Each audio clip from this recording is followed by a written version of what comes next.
Chapter 1, Employee Engagement Cycle. Your team is stuck. I hate to be the bearer of bad news, but you didn't buy this book for me to lie to you. Your team is stuck. The number one question I get asked when speaking to hundreds of business owners is, how do I motivate my people? Others chime in with agreeing sentiments. No one works as hard as me. My team is happy with their 9 to 5. I can't find any great people. This new generation is entitled and lazy. People just don't work as hard as they used to. If you've thought any of these things about your team, stop being a victim and start playing offense. The employee engagement cycle is going to be the tool that we use to identify where your team members are in their roles at your organization. The first phase is employee alignment. The second phase is employee development. And the third phase is employee transition. These three phases pinpoint what part of the growth cycle your team members are in at any given point in their career with you. Setting relationships with your team members up for success through the interview and onboarding process is low-hanging fruit.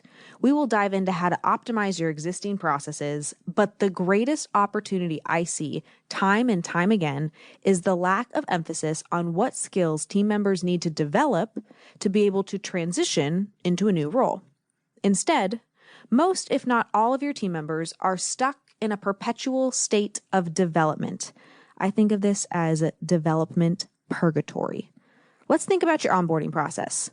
Unless you've painted a massive picture for them that they have an opportunity to move from their current role to being promoted to a senior and then to leading a team, your team member is perpetually stuck in this development phase. If you're not showing them a big picture of your business growth and how they can contribute, they will never know what the next step looks like. They don't understand what skills they need to develop because they don't know why they would need to develop into something different. The picture hasn't been created.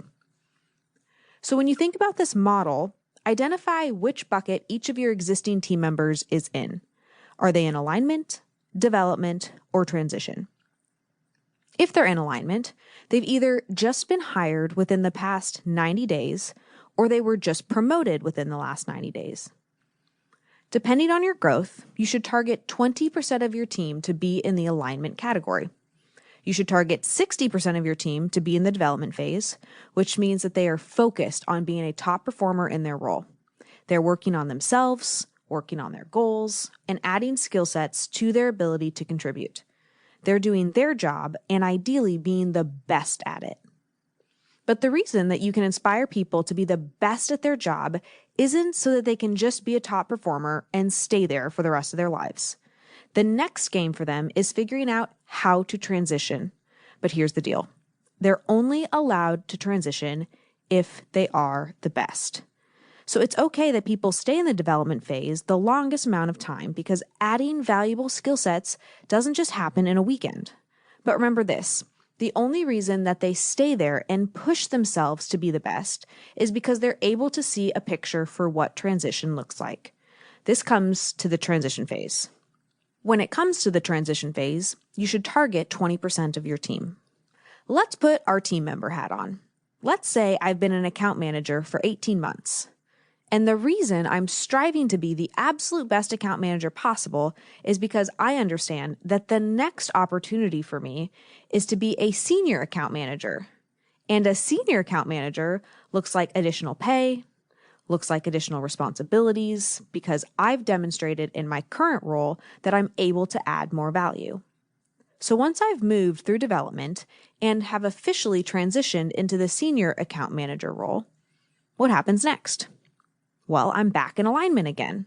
Once a team member has started with an organization, gone through the development phase, and successfully transitioned up into a new role and new responsibilities because they added value, not only to themselves but to the organization, then they go back to the alignment phase because they are in a new role and a new position and a new set of responsibilities.